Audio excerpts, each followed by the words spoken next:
Yeah, I'm good, but you're not. And I'm trying to figure out, should I tell you what I know, or should I let you keep walking around here like a fool, knowing what I know?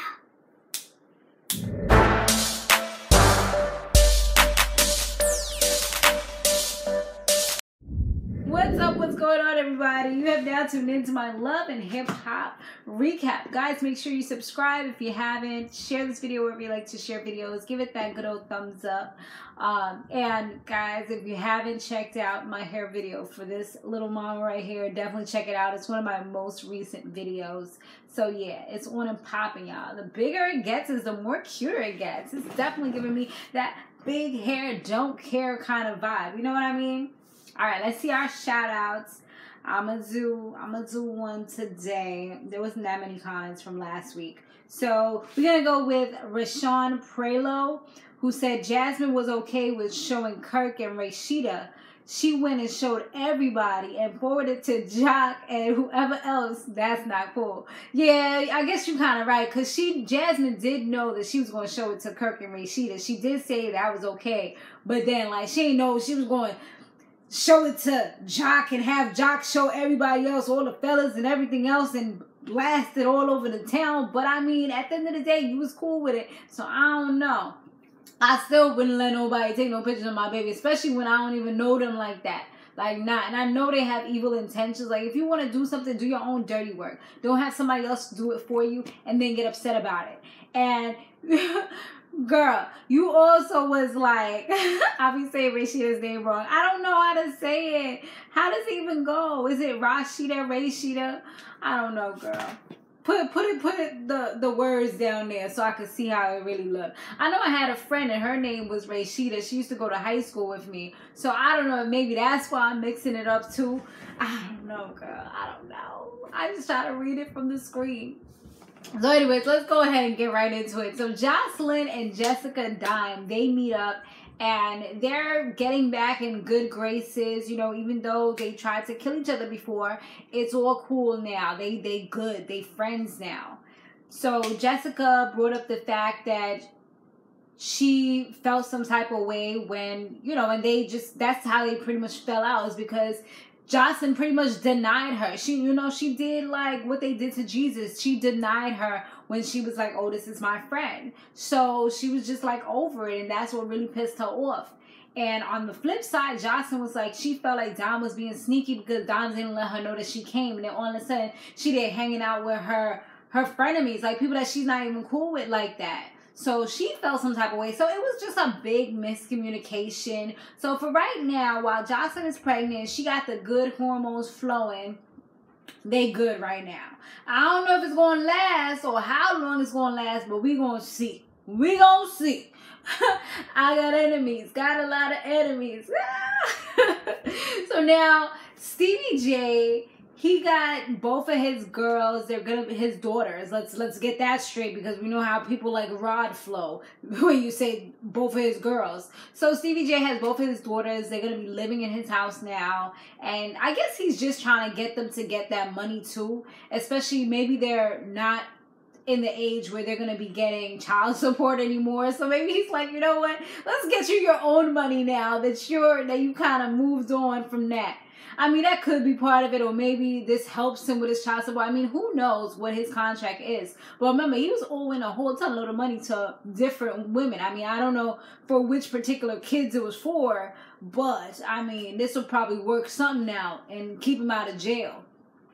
So, yeah, he has them living in his house now. They do mention that they don't really like Joseline like that. He mentions he might have another daughter. He's kind of excited about it, but they do mention that his son, Dorrian, who looks just like him, has some issues with him. He had put something on Instagram saying how his daddy wasn't there for him, and it kind of blew up. Everybody was all up in the beeswax and didn't really know the flavor. But he says he was there monetarily, like he was doing what he had to do. But that's where the disconnect kind of came, because Dorrian feels like, okay, being there, and they did meet up. Him and Dorrian met up at the pool hall, and he just feels like Dorrian was there. Dorrian feels like he was there monetarily, yes, but that doesn't really cut it, because at the end of the day, he missed a lot of things. He missed like all the moments. You know, he didn't have his daddy there. He had to figure stuff out by himself. And he is holding some type of resentment towards him.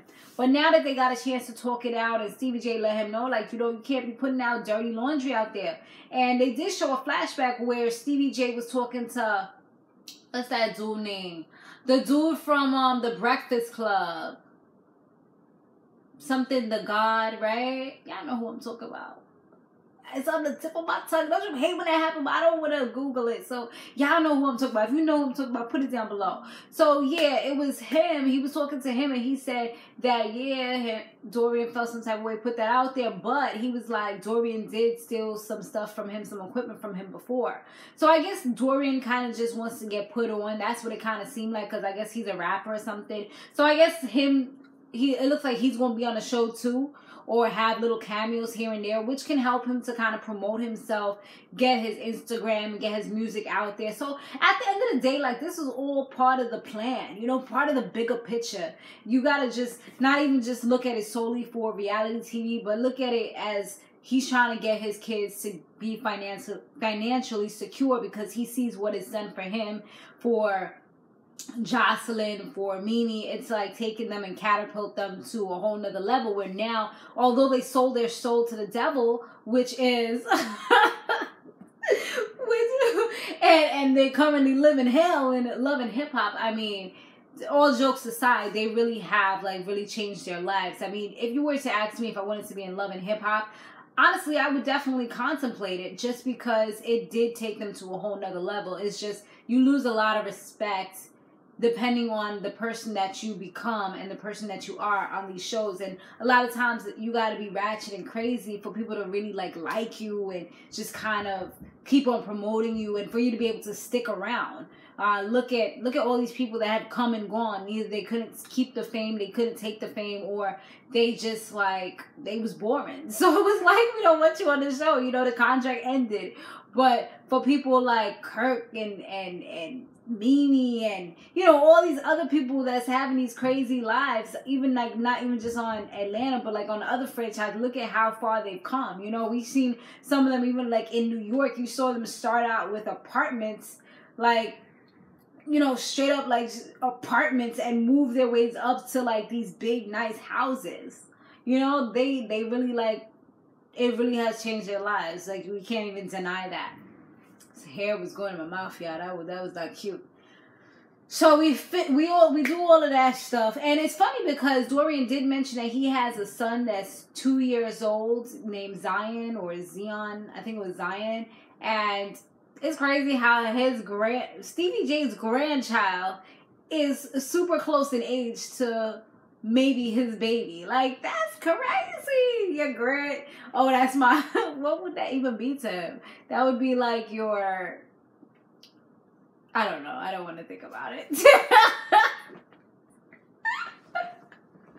I'm like, I don't want to do the family history. Like, what would that be? The grandchild. What would the kid be?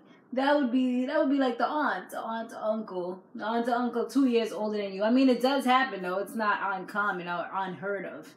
Especially if you started young. Mariah wants to open up a nightclub. She doesn't want to work for Ciara anymore. She wants to get her own coins and be her own boss. She's tired of being somebody's assistant. And now she wants her investor to invest, like, I think she said like $75,000 or some price like that, either $80,000 or something. So who's the investor? In walks Shooter. He's like, yo, what's up? He didn't even know why she called him down to the venue to look at it. And she's like, well, you're my investor. And she tells him how much she wants it. He's just like, you know, he's just like done with it. He ready to wash his hands, clean all of that filth and dirt and grime. And he's just ready. He's like, yo, if you got to tell her, then go ahead and do what you got to do, because I'm done with this. And you know what? Sometimes that's what you got to do. You can't be fearful of something that you did. Maybe a mistake that I doubt it was a mistake, because it looked like he kept on enjoying that mistake. I mean, when it's a mistake, yo, keep on coming back for more. You know what I mean? But, you know, it looked like he definitely... I mean, then again, he was being blackmailed, but I'm pretty sure he liked and enjoyed what he was getting in the process of being blackmailed. Nah, I mean... But I feel like that's the only way to kind of just let it out. Is just let it out, and then nobody has nothing over your head, and you could walk freely. You know, you could walk a little different now. You know, you don't have to have all that weight on your shoulder. So that's exactly how he's feeling right now. I guess it's been going on so long. She did mention when she talks later on that it's been going on for a whole entire year. So that's a pretty dang long time. Treasure P. I think I was calling her something else in the last one. Was I? Or was I just calling her Treasure? Maybe I was just calling her Treasure. Or was I calling her Lovely P? I don't know, but I feel like I didn't call her Treasure P.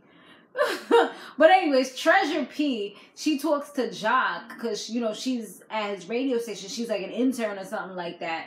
And she talks to him about Tommy and how she feels some type of way about Tommy. They had an altercation and she doesn't want him dealing with her. And he's like, oh, hold up, wait a minute. Wait a minute. Like, wait a minute. He's like, I don't want you to overstep your boundaries with my personal life. You know, that's my business. Don't be coming up in my business. She's like, well, she feels like she's obligated to talk to Cena about this. He's like, nah, boo. Like, that's me. I could do what I gotta do. I'm a grown man. I don't need you talking for me or saying nothing. He was like, plus, on the flip side, my homie done told me that he real close to Cena. So, yeah. That, you know, that ain't cool. And he ain't really feeling that. And she's like, nah, I can't be like that. Like, I don't think she would smash the homie. Nah, there has to be an explanation for that. Nah, she didn't do that. Girl, you are not in her bedroom, so don't be vouching for nobody and saying what somebody did or didn't do. So yeah, she's like, oh, she don't feel like he should be with anybody like Tommy. Like, let him do what he do and experience what he needs to experience. You ain't even that cool with him. Like, y'all not besties. You're, at the end of the day, you're his co-worker. So he does go ahead and talk to Cena. And the little two twins are there looking as cute as ever. Sends them to the room and they have a little discussion. And he just kind of talks about the whole situation with Kirk and Rashida. And then he goes on to say, well, you know, I had a talk with them and Rod ends up saying that he real close with my baby mother. And he's like, you deal with him? And she's just like, well, yeah, me and him kind of date. And he just curses her out like, yo, you stupid. Why would you put yourself in that type of predicament? Like, he already got 2 chicks and his baby mama is the 3rd. Like, I wouldn't want to be associated with that either. Like, I would be kind of tight myself, to be honest. Like, just thinking about it. Like, you my baby mother and you talking about you going to be chick number 3 and you know he got 2 other chicks that he lives with and you want to talk about you dating him. Do you know what you can get from that? Like, get out of here. Like, there's other guys in Atlanta, I'm pretty sure. Like, why did she have to settle for him? And she there just laughing about it like, why are you acting like that? Why you being like that for? Like, what you mean? She laughing like that's a joke. That's not cute. That's not popping that you talking to. I mean, let's push aside the fact that that's his friend. You know, I would let that slide. Like, okay, we gonna slide that through. But the simple fact that the dude that you talk to is talking to 2 other women and you know about it and they know about it and it's all okay. It's just odd to me. Like, to me, it's weird. It doesn't make any sense and she should find somebody else. Like, I would rather her with Jock. I mean, you know, but I guess she likes maybe the fact that even though he's quote unquote cheating, he's not really cheating because she knows about it and she accepts it and allows it. Ooh, child, these people don't make no type of sense. I mean, that's why diseases are running rampant. I mean, that's crazy. Mariah and Lovely Mimi meet up and they kind of just talk about like different things, you know, kind of catching up because Lovely Mimi no longer works at the nail shop. And Lovely Mimi was looking cute with that little curly hair. I was like, yes, girl, you need to do curly more often because that sure went with you. And it didn't even look all that synthetic neither. It looked like it was some human hairs as opposed to the other wigs she be wearing. Those kind of, I don't know. I don't know. The red one kind of look cute. They kind of look cute, but I hate when they have that little circle at the top. It just makes them look fake to me. But whatever. Back to what we was talking about. So Mariah, she says that she is trying to really move forward in life and just kind of do her own thing, be her own boss. Just like how Lovely Mimi is trying to also be her own boss now. She's trying to do the same thing. So she goes ahead and says that she has an investor that's hopefully will help her dreams come into reality. So Lovely Mimi's like, well, who's the investor? What's his name? Who is it? And she's like, it's Shooter. She's like, wait. Hold up. You mean Sierra Shooter, her husband? She's like, yeah, he's one of my side dudes. Boo. What do you mean side dude? Like, don't you have to have a main dude for you to have a side dude? Like, I don't even know how that works. Like, what? He's one of my side dudes. Like, you just dead try to make that up. And it was just like one of those types of moments. Like, let's pull out the emojis right now, because honestly, I didn't get it. Like, how do you have a side dude again? Yeah. So yeah, that's what she pretty much says. And Lovely Mimi's just sipping this tea like, girl, you need to stop it, because that's a married man and you need to come clean, because you are messing up your morals and your values and just being a woman in general. Like, that's not cool. And plus the fact that she's married herself, I'm pretty sure if Lovely Mimi, the way that she's so ratchet, I don't know. I feel like if Lovely Mimi wasn't married with a family and maybe happy, she probably wouldn't really care. But because she can kind of relate to Sierra and just her being married and those things like that and the vows and all that, I feel like that's more so why she cares so much. It's time for Jocelyn's music video, okay? Baby Daddy. And she has Dawn, she has Jessica Dime, she has, who else? Lovely Mimi, and she has Sierra, who came through somebody else. I think she has, did she have somebody else on there? I think those were the people. It might have been somebody else, but I think those were the people. Yeah.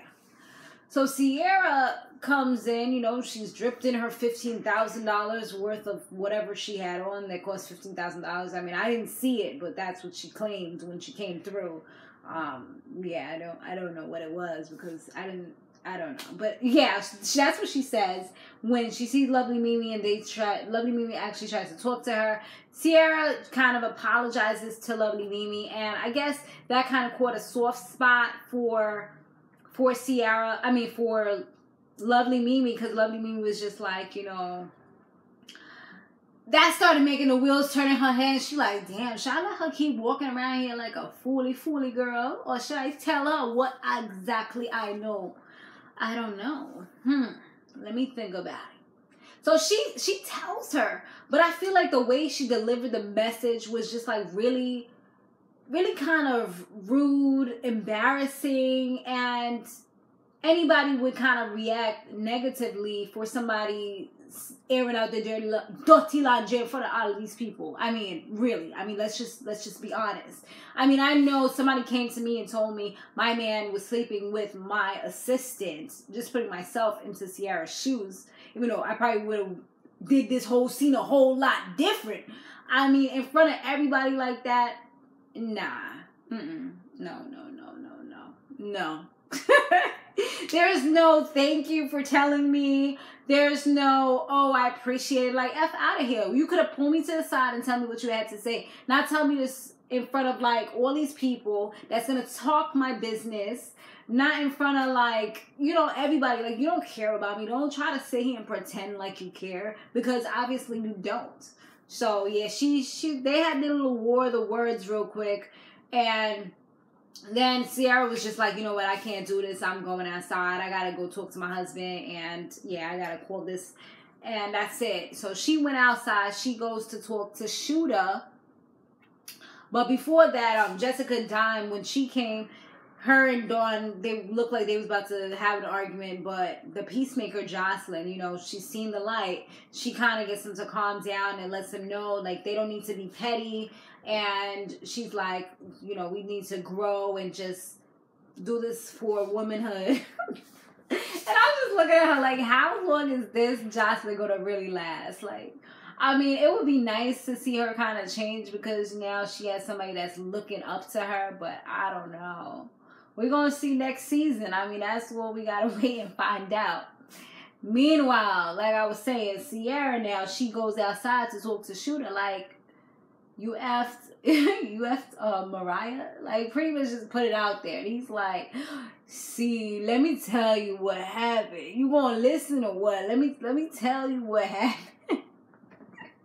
See, what had happened was, it wasn't really my fault. And you know what the funny thing is? That that Mariah, when she was telling Lovely Mimi what happened, I feel like she kind of stumbled on what she was trying to say and it just didn't make sense. But she was saying that Sierra had a book signing and she asked her to take Shooter home.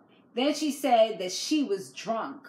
And she says that he also was drunk. Like, she kind of stumbled that part out. But she said that she was drunk. So if you so drunk that you felt it was okay to have sex with your boss's husband, why were you thinking that it was okay to drive under the influence? And why would Sierra send you out with her husband knowing that you were that intoxicated? Like, I don't understand how all that works, you know? It don't sound right to me. I mean, me personally, I'm just not the one to drink and drive because I just feel the kind of drunk that I get, me can't even walk straight. Never mind to say I'm going to drive down the road. Like, where I'm going, I'm going to drive into a tree.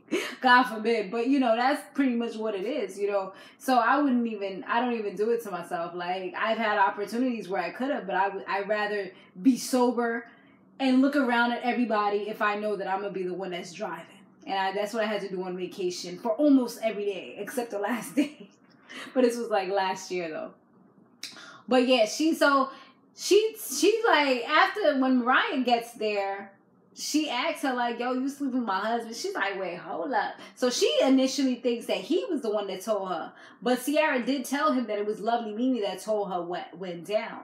And she was just like over it. She was trying to hit her. And Mariah, she tried to play it off like she didn't really care. But she know in the back of her mind, she like, damn, there go my dreams of building this club. Like, there goes my money down the drain. Like, I really thought I had it. It was right there in my grasp. Like, she thought that he was the one that told because he was just over it. She's like, what is he, stupid? Like, I wasn't really going to tell. I was just saying that so I can get the money.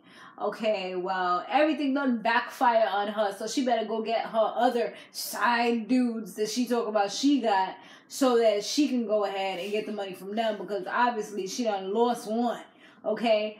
And yeah, I feel like that was just like crazy. And then she started spilling all the tea, like, do you know how much he gave me? He gave me $30,000, and he just pretty much like, the way he was talking to her is pretty much, it's almost like she was a speck of dirt and he just was like, stomp it out, you know, or she was just like some nasty little troll and he just spit on it. Like, that's the kind of reaction that he was giving, the kind of responses that he was giving. Like, you ain't ish, like, you nothing, you nothing to me. And she seemed like, even though she tried to play it off like it was nothing, like it's nothing, whatever, you could see she was starting to get a little bit emotional because it was hurting her feelings. They probably had some good moments, you know, when they was doing what they was doing. Maybe he was holding her, she kind of felt like she was loved or whatever, but obviously they ain't mean nothing to him.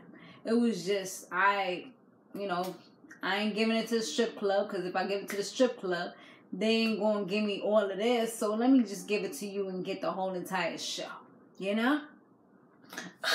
But yeah, that's pretty much that episode. Look like things about to get hot and heavy with Tommy and Jessica Dime. I mean, didn't I say that in the last episode? I was like, I don't know how long this going to last because I just feel like they both kind of explosive, but I feel like Tommy's a little more explosive where she's like really unpredictable and you don't really know like how she's going to react or what she's going to do, you know? But thanks for watching, guys. Be sure to stay fabulous, live free, and soar limitless. I'll see you in the next one.